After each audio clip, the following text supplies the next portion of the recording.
আমাদের বাংলাদেশকে তোরা একটা স্বাধীন দেশ হিসেবে মানেই না। সেই কারণে গত ১.৫ দশক আমাদের ঘাড়ের উপর বসায় রাখছিল গণখুনি, শিশু হত্যাকারী, গুম, ক্রসফায়ার, আয়নাঘরের স্রষ্টা হাসিনাকে।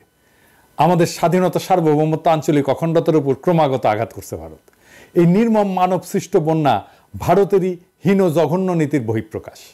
তাছাড়া আমরা আমাদের নিজের শক্তিতে ভারতের পোষা কুকুর গণখুনি হাসিনা ফ্যাসিস্ট সিস্টেমকে পরাজিত করে প্রকৃতপক্ষে ইন্ডিয়া আউট করে দিতে পারছি। ভারত তার প্রতিশোধ নিচ্ছে নানাভাবে। এই বন্যা ভারতের প্রতিহিংসা ছাড়া আর কিছু না।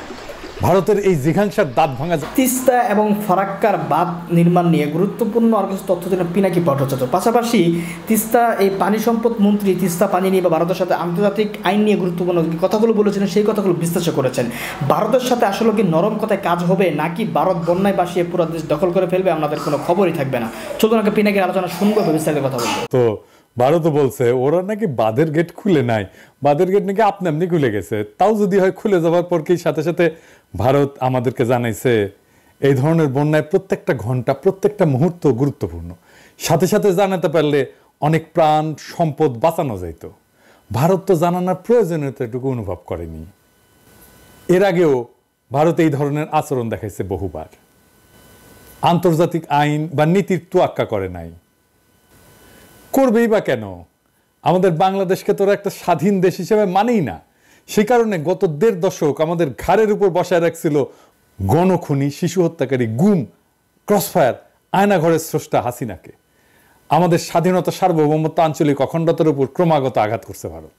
এই নির্মম মানব সৃষ্ট বন্যা ভারতেরই হীন জঘন্য নীতির বহিঃপ্রকাশ। তাছাড়া আমরা আমাদের নিজের শক্তিতে ভারতের পোষা কুকুর গণখুনি হাসিনা ফ্যাসিস্ট সিস্টেমকে পরাজিত করে প্রকৃতপক্ষে ইন্ডিয়া আউট করে দিতে পারছি। ভারত তার প্রতিশোধ নিচ্ছে নানাভাবে। এই বন্যা ভারতের প্রতিহিংসা ছাড়া আর কিছু না। ভারতের এই জিঘাংসার দাঁত ভাঙা জবাব অবশ্যই আমরা দিতে পারি। অবশ্যই তার উপায় আমাদের হাতে আছে। কি জবাব দেব এটা ভারত কল্পনাও করতে পারতেছে না। এই এপিসোডের শেষে সেই আলাপটা করব। কিন্তু এই প্রফেসর ইউনূসের সরকার কি সেই পথে হাঁটতেছে? এই দেখেন প্রফেসর ইউনূসের এক উপদেষ্টা কি কইতেছে।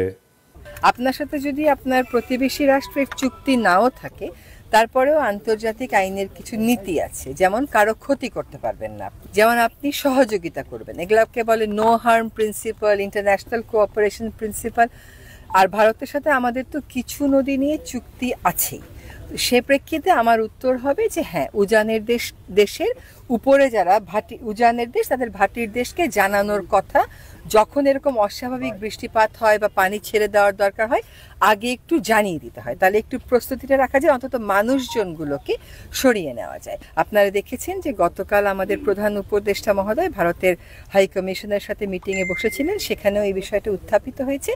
আমরাও সিদ্ধান্ত নিয়েছি যে আমাদের পররাষ্ট্র মন্ত্রণালয়ের মাধ্যমে এইরকম অবস্থা ভবিষ্যতে যাতে আর না হয়, বাংলাদেশের মানুষের যেন অভিন্ন নদীকেন্দ্রিক এইরকম মনুষ্য সৃষ্ট সমস্যা হয়। প্রাকৃতিক যেটা, সেটা তো আর কারোর হাত নেই, কিন্তু আমরা যদি একটু আগে থেকে জানতে পারতাম, তাহলে আমাদের প্রস্তুতিটা একটু রাখতে পারতাম। তো সেটা মানুষের কারণে, না জানানোর কারণে যাতে আমাদের কোনো এরকম বড় সমস্যা না হয়, সে ব্যাপারে ভারতকে আমরা আমাদের প্রস্তাবনাগুলো জানাবো। ভারত 50 বছর ধরে পানি নিয়ে প্রতারণা করছে, আন্তর্জাতিক আইনের তোয়াক্কা করে নাই। এখন আমাদের বিশ্বাস করতে হবে যে তারা তাদের কৌশল বদলাবে। কারণ প্রমিত ভাষায়, শান্তিনিকেতনী ভাষায়, রবীন্দ্রসঙ্গীতের সুরে রেজওয়ানা তাদের কাছে সবিনয়ে আবেদন করতেছে। আমাদেরকে সেটা বিশ্বাস করে বসে বসে আঙুল চুষতে হবে, তাই না? বাংলাদেশ ভারত কূটনৈতিক রিলেশনের রিয়ালিটি, তার ইতিহাস সম্পর্কে জ্ঞানবিহীন এই সমস্ত অথর্ব, অরাজনৈতিক, ভীরু আর নির্বীর্য উপদেষ্টারা কার্যকর ব্যবস্থার দিকে না গিয়া পররাষ্ট্র মন্ত্রণালয়ের উপরে দায়িত্ব চাপাই দিয়ে পার পেতে চাইতেছেন। অথচ আমাদের হাতে খেলার শক্ত কার্ড আছে।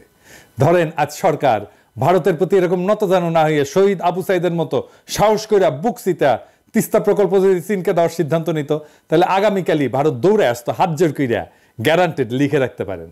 কিন্তু এইসব অথর্ব, ভীরু, অরাজনৈতিক, কাপুরুষ উপদেষ্টা পরিষদ পরিবৃত হইয়া প্রফেসর ইউনূস আমাদের শক্ত কার্ডকে ব্যবহার করতে পারবেন কিনা তা নিয়ে আমার সংশয় বাড়তেছে।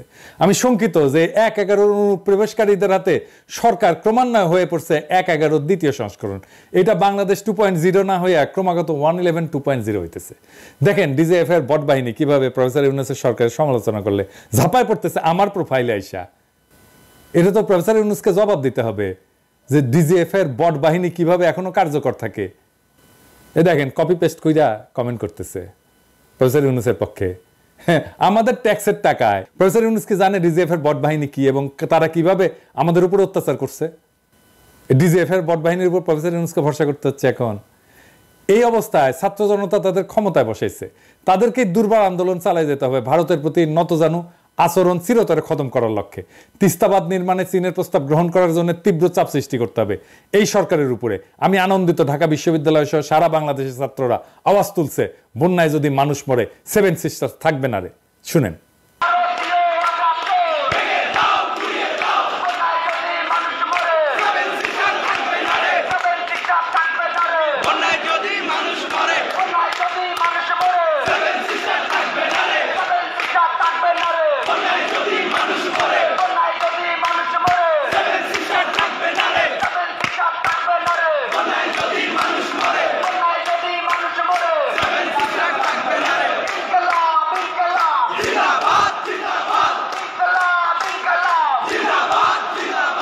আমরা এই স্লোগানের তাৎপর্য ব্যাখ্যা করব এই এপিসোডের শেষের দিকে। আর এই উপদেষ্টারা যারা এই ছাত্রদের রক্ত মারায় ক্ষমতা উপভোগ করতে আসছে, তারা মিন মিন করে কথা বলে। আমি বলতেছি না যে এটা বিপ্লবী সরকার হয় নাই। বিপ্লব বানান করতে পারবে কি দেখেন, পারবে জিজ্ঞেস করেন। যাই হোক, তিস্তাবাদ কি এই জিনিসটা একটু জানি। এইটা প্রকৃতপক্ষে একটা রিজার্ভার বা জলাধার। এতে বর্ষা মৌসুমে পানি সংগৃহীত হবে এবং সারা বছর ধরে সেই পানি তিস্তা নদীর নিম্নভাগে প্রবাহিত করা হবে আস্তে আস্তে। এই পানি ব্যবস্থাপনা শুকনো মৌসুমে পানি প্রাপ্তি এবং নদীর নাব্যতা নিশ্চিত করবে। এটা আমার মনে হয় বাঁধ আর জলাধার নিয়ে কেউ কেউ বিভ্রান্তিতে আছে বা বিভ্রান্তি ছড়ানো হচ্ছে। সামাজিক যোগাযোগ মাধ্যমে দেখতেছি কেউ কেউ বলতেছেন বাদ দিলে তা কেবল পানি আটকাবে, কিন্তু সেই পানি ভারত ফেরত পাঠায় সেই দেশকে ভাষায় দেওয়া যাবে না। এখানে ভারতকে ভাষায় দেওয়ার কথা উঠতেছে না, এইটা পাগলামি। আমরা বলছি জলাধার বা রিজার্ভারের মাধ্যমে পানি ব্যবস্থাপনার কথা। তিস্তা প্রকল্পের উদ্দেশ্যই তাই। এইরকম একটা প্রকল্প বন্যা রোধে কিভাবে কাজ করে সেটা চীনের বিশাল 3 গর্জেস প্রজেক্ট দিয়ে বোঝা যায়। এই বিষয়ে জার্নাল অফ হাইড্রোলজিতে একটা অনুসন্ধানী নিবন্ধ প্রকাশ করছিল। এই ধরনের বিষয় খুবই অথরিটেটিভ একটা প্রকাশনা। এটার লিঙ্ক কমেন্ট বক্সে দিয়ে দিচ্ছি, আগ্রহীরা যেন পড়তে পারেন। এই আর্টিকেলের কনক্লুশন হচ্ছে ইংরেজিতে, তো ইংরেজি যখন লিখেছে তাহলে ঠিকই লিখেছে, তাই না?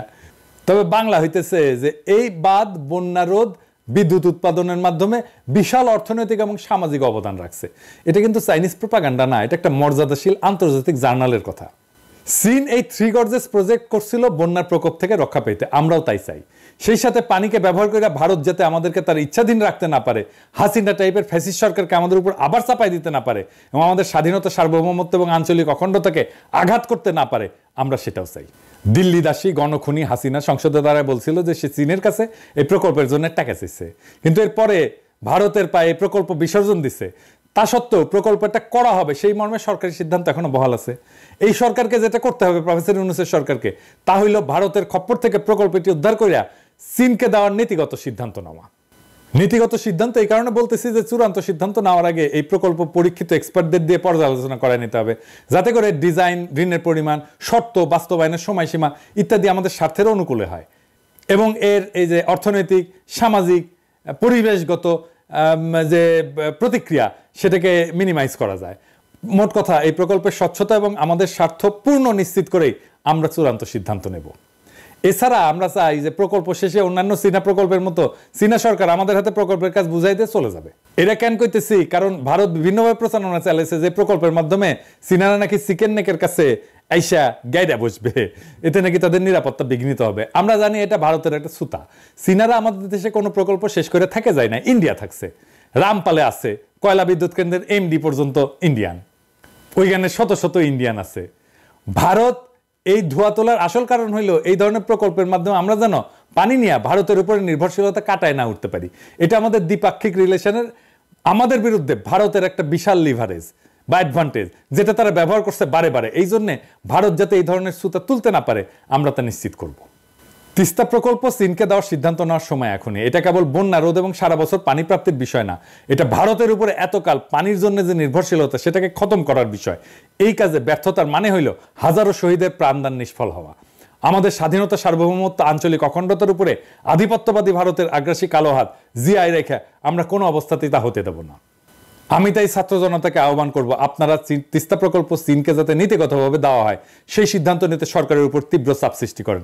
এই সরকারের ১-১১ গ্রুপের বাইরেও অনেক উপদেষ্টা আছেন যারা এর সমর্থন করবেন বলে আমি বিশ্বাস করি। তাদের হাত এবং প্রধান উপদেষ্টার হাত শক্তিশালী করেন যাতে ভারত এবং তাদের দেশীয় এজেন্টদের সমস্ত বাধা অতিক্রম করে তারা এই সাহসী সিদ্ধান্ত নিতে পারেন। পানি কেন আমাদের জন্য জরুরি, নদী কেন আমাদের জন্য জরুরি, আসেন এই আলাপটা করি। বাংলাদেশের এই জমিন তৈরি করছে শিরা উপশিরার মতো বয়ে যাওয়া নদ নদী, তারা জলের সাথে বয়ে আনছে পলিকণা, এবং পলিকণা জমে জমে তৈরি হয়েছে আমাদের পায়ের নিচের মাটি, বদ্বীপ বাংলাদেশ। এই দেশের বিশাল সবুজে যে প্রকৃতি এবং প্রাণের সমারোহ, সেই সমস্ত আয়োজন নিশ্চিত হয় পানির বিপুল প্রবাহে। পানি এবং প্রাণের এক অবিচ্ছেদ্য মানিকজোড়।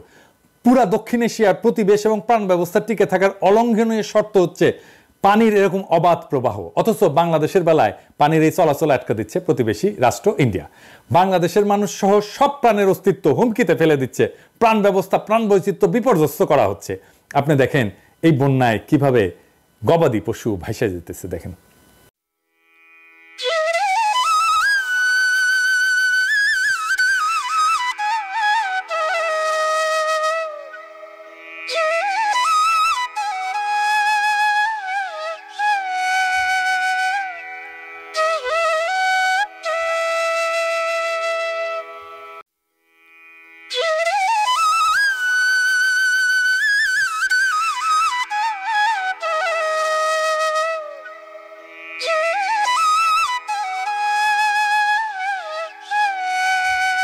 ভিটে মাটি, জীবন জীবিকা হারানোর কষ্ট এবং ক্রোধ বুকের মধ্যে নিয়ে নিরুপায় মানুষেরা ছড়ায় পড়ছে তারা এখানে সেখানে।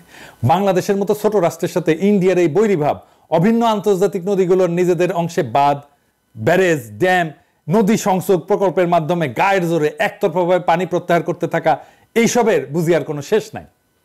দুশ্মনীর এই ধারাবাহিকতা যদি ইন্ডিয়া বজায় রাখে তাহলে এই সংকট যে কোনো সময় তুমুল প্রতিরোধের রূপ নিতে পারে। আর সেই তুমুল প্রতিরোধ কোনোভাবেই এতদিন ধরে চলে আসা বাংলাদেশ ইন্ডিয়ার দ্বিপাক্ষিক সমস্যা হিসেবে থাকবে না।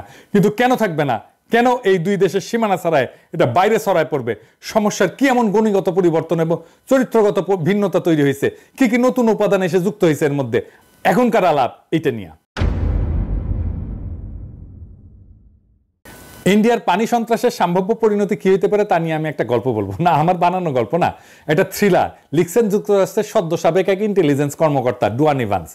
2007 সালে সিআইএ এর দায়িত্ব থেকে অবসরে যাওয়ার পরে এই আমেরিকান গোয়েন্দা কর্মকর্তা এই ডুয়ান ইভান্স একটা স্পাই থ্রিলার লেখে, নাম হইতেছে নর্থ ফ্রম ক্যালকাটা। এই ভারতের দাদাগিরি পানি সন্ত্রাসের কারণে কি বিশাল পরিণতি ডেকে আনতে পারে তার একটা ইঙ্গিত দেওয়ার চেষ্টা করছেন ইভান্স তার উপন্যাসে। নর্থ ফ্রম ক্যালকাটার এই বইয়ের প্লট হচ্ছে ফারাক্কা ব্যারেজ। একটা সন্ত্রাসী হামলায় ফারাক্কা ব্যারেজ উড়ায় দেওয়ার পরিকল্পনা সুতা ধরে একটু একটু করে আগাইতে থাকে উপন্যাসের কাহিনী। বইটাকে শুধু স্পাই থ্রিলার বললে সবটা বলা হয় না, এটা আসলে আন্তর্জাতিক দক্ষিণ এশিয়ার আঞ্চলিক রাজনীতিতে ক্ষমতার ভারসাম্যের লড়াই, পানি এবং প্রাণ সম্পদের উপরে কৌশলগত নিরাপত্তাজনিত নিয়ন্ত্রণ কায়েমের রাজনীতি ইত্যাদি বিষয়ে এমন একটা ভাষ্য যার কাঠামোটা উপন্যাসের, কিন্তু উপন্যাসের চরিত্র হচ্ছে গোয়েন্দা গল্পের। গল্পটা খুব টান টান, নানা মাত্রার আর সম্পর্কের যোগসূত্র তৈরি করা হয়েছে এই গোয়েন্দা ভাষ্যে। ঘটনা হইতেছে ফারাক্কা ব্যারেজের 25 বছর উদযাপন উপলক্ষে একটা বড় উৎসবের আয়োজন করছে ইন্ডিয়া। মানে চাকবুম চাকবুম করে আর ড্যান্স দিবে, এই দুইটা শেয়ার আর তো দেন অনেকদিন শুনি না এটা হয়েছে। সেইখানে এই প্রকল্পের মূল স্থপতিকে বিশেষ সম্মাননা প্রদান করা হবে। একে উপলক্ষ করে স্থাপনা এবং নির্মাণ খাতে ইন্ডিয়া কত বিশাল বড় তালেবর এই সাফল্য এবং শক্তি প্রদর্শন করবে আর কি। বিভিন্ন দেশের রাষ্ট্রদূত বড় ব্যবসায়ী, বড় বিনিয়োগকারীকে আমন্ত্রণ জানানো হয়েছে এই অনুষ্ঠানে। আর অ্যাটমিক ডেমোলিশন দিয়া ফারাক্কা ব্যারেজের এই 25 বছর পূর্তি উৎসব, জমকালো উৎসবকে জয় বাংলা করে ফারাক্কা ব্যারেজ উড়িয়ে দেওয়ার কাছে রওনা হয়েছে একদল যুবক, 7 জনের। এই কাফেলার 7 জন বাংলায় কথা বলে। সমস্যা সমাধানে বাংলাদেশের সব কূটনৈতিক প্রচেষ্টা যখন বিফল, বাংলাদেশের অস্তিত্বের প্রতি যে হুমকি যে ব্যারেজ, সে ব্যারেজ বিষয়ে জাতিসংঘ যখন কিছু করতেছে না, তখন সেই ব্যারেজ উড়ায় দেবে বাংলায় কথা বলা 7 জন যুবক। এইটা হইতেছে এই উপন্যাসের উপজীব্য। এরা কারা? তারা কি এই মরুপ্রায় শুকনা নদীর স্তরে জীবন জীবিকার শর্ত হারানো উন্মূল কেউ? তারা কি এমন কেউ যারা ভিটামাটি হারায় উদ্বাস্ত? ফারাক্কা ব্যারেজে হামলার পাশাপাশি 12 ঘন্টার মধ্যেই আবার উত্তর পূর্ব ইন্ডিয়ার স্বাধীনতাকামী বিদ্রোহীরাও যুদ্ধ শুরু করবে। এই উপন্যাসে চারিদিক থেকে কোণঠাসা কইরা যাদেরকে এই সমীকরণে ঠেলে দিছে ইন্ডিয়া, তারা যুক্ত হয়েছে এই সমস্যার সাথে অনিবার্যভাবে। কি হইতে যাচ্ছে তাহলে। কি করবে বাংলাদেশ সহ এই অঞ্চলের মানুষ? কল্পনা আর নিরাপত্তা ঝুঁকির অনুমান নির্ভর এই গোয়েন্দা ভাষ্যে সম্ভব অসম্ভবের মানচিত্র ফুটে উঠছে। সেখানে বঞ্চনা, ক্রোধ, অসহায়ত্ব, প্রতিশোধের বারুদে কি অগ্নিশিখা জ্বলে উঠবে? তাছাড়া যেভাবে বাস্তব ক্ষেত্রে প্রস্তুত হচ্ছে তাতে কইরা কি ঘটবে ইভান্সের এই উপন্যাসের বাইরে? বইটা পড়বেন। এ বইয়ের রাজনৈতিক ভাষ্য আমি দেখলাম ঢাকা বিশ্ববিদ্যালয়ের স্লোগানে, বন্যায় যদি মানুষ মরে 7 সিস্টার্স থাকবে না রে।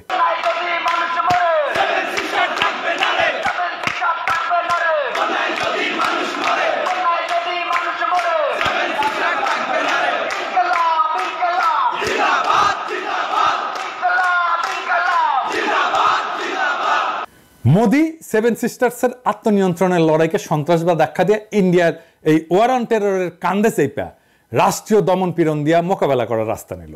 এই একই রাস্তা ধরল হাসিনা, বাংলাদেশের গণতান্ত্রিক লড়াইকে জঙ্গিবাদ আখ্যা দিয়ে নির্মূল করার রাস্তা ধরল হাসিনা। দমন, নির্যাতন এবং রাজনৈতিক বঞ্চনার বিরুদ্ধে জনগণের ন্যায়সঙ্গত বিক্ষোভ এবং বিদ্রোহকে নিরাপত্তার সমস্যা হিসেবে দেখার নীতি ইন্ডিয়া নিতেই পারে, কিন্তু তাতে বাংলাদেশ কেন একইভাবে সামিল হইতে যাবে? নিজের রাষ্ট্রীয় নীতির নিরাপত্তার বিবেচনা ছাড়া বিনা প্রশ্ন এবং বাক্য ব্যয়ে বাংলাদেশ কেন ইন্ডিয়ার যুদ্ধযাত্রার সঙ্গী হবে? এইটার খেসারত ইন্ডিয়াকে কড়াই গন্ডায় গুনতে হচ্ছে। এই যে 15 বছর ধরে কাঁচা খোলা সমর্থন দিয়ে টিকায় রাখলো ইন্ডিয়া হাসিনাকে, এর জবাব কি? আমরা এর জবাব চাই ইন্ডিয়ার কাছে। ভারতীয় পণ্য বয়কট আন্দোলনে বলছিলাম আমাদের চাওয়া খুব সামান্য, হাসিনাকে বলে একটা নিরপেক্ষ অংশগ্রহণমূলক নির্বাচন দিতে বলো, আমরা দায়িত্ব নিচ্ছি ভারতের সাথে একটা পারস্পরিক মর্যাদার সম্পর্ক নিশ্চিত করব। ইন্ডিয়া পাত্তা দেয় নাই, আন্ডার এস্টিমেট করছে। এই হরিদাস পালের কথা সেজন্য পাত্তা দেয় নাই। ইন্ডিয়ার লজ্জাজনক পরাজয় হয়েছে মাত্র 6 মাসের মধ্যে। গতকাল যখন ভারতীয় দূতাবাসের দিকে তারেকরা মিছিল নিয়ে যাইতেছিল, দূতাবাসের কর্মচারীরা ভয়ে পলাইছে। কর্মকর্তাদেরকে আমরা দেখতে চাই, আমরা শুনতে চাই তাদের মুখ থেকে তারা যেই ড্যাম 31 বছর বন্ধ রাখলো, সেই ড্যাম 31 বছর পর খুললো কেন? এই সাহস নিয়ে বাংলাদেশকে উপনিবেশ বানাইতে আসছিল। একজন কথা বলতো কি রুয়াব নিয়ে, হাই কমিশনার গুলো বসতো কিভাবে যেন বড় লাট। তো উপন্যাসে দেখা যাচ্ছে ফারাক্কার অপারেশনটা যখন চালানো হয় তখন এর সাথে সামিল হয় ইন্ডিয়ান ইউনিয়ন থেকে স্বাধীনতাকামী 2টা বাহিনী, নাগাল্যান্ড এবং মণিপুর। দীর্ঘদিনের দখলদারি, বঞ্চনা তাদের ক্ষোভের কারণ, বিদ্রোহ তাদের দীর্ঘদিনের, কিন্তু এই প্রথম তারা পাশাপাশি এসে এক সূত্রে একটা অপারেশনে কাজ করতেছে বাংলাভাষীদের সাথে সমন্বিতভাবে, যেটা আগে কখনো ঘটে নাই। এইবার বুঝছেন ফারাক্কার সাথে, আমাদের পানি ব্যবস্থাপনার সাথে, আমাদের সাথে ভারতের এই অনার্য আচরণের সাথে 7 সিস্টার্স কিভাবে যুক্ত। নিউ ইয়র্ক টাইমসে ফিলিপ বাউডিং লিখছিলেন যে ইন্ডিয়াস ওপেনিং উইথ বাংলাদেশ। মার্কিন পররাষ্ট্রনীতির একজন ভাষ্যকার এবং গুরুত্বপূর্ণ পরামর্শ করছেন বাউডিং।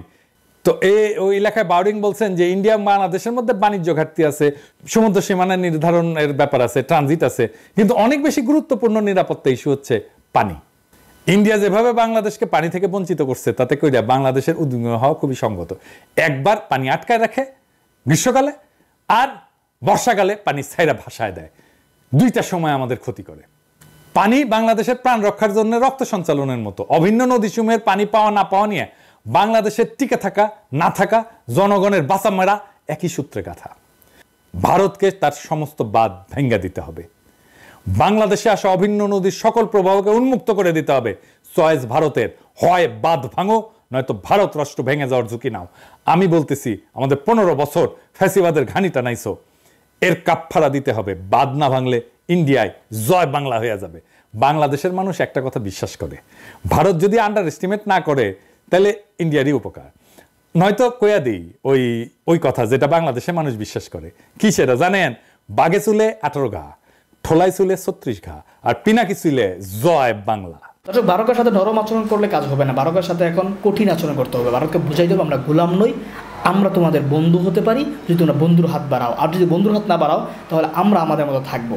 ভারতকে এই বই দেখাতে হবে। 7 সিস্টার নিয়ে ভারতকে সবসময় আতঙ্কিত রাখতে হবে, তাহলে ভারত সোজা হবে। ভারতের সাথে মৃদু কথা বলে আসলে কাজ হবে না, দরদ দেখে কাজ হবে না, কারণ তারা আমাদেরকে কখনোই মূল্যায়ন করে না। কারণ আমাদেরকে যাতে মূল্যায়ন করে, এখন আমাদের সেইটা করার সময় এসেছে। আমরা সেটা করতে পারবো যদি আমাদের সরকার চায়।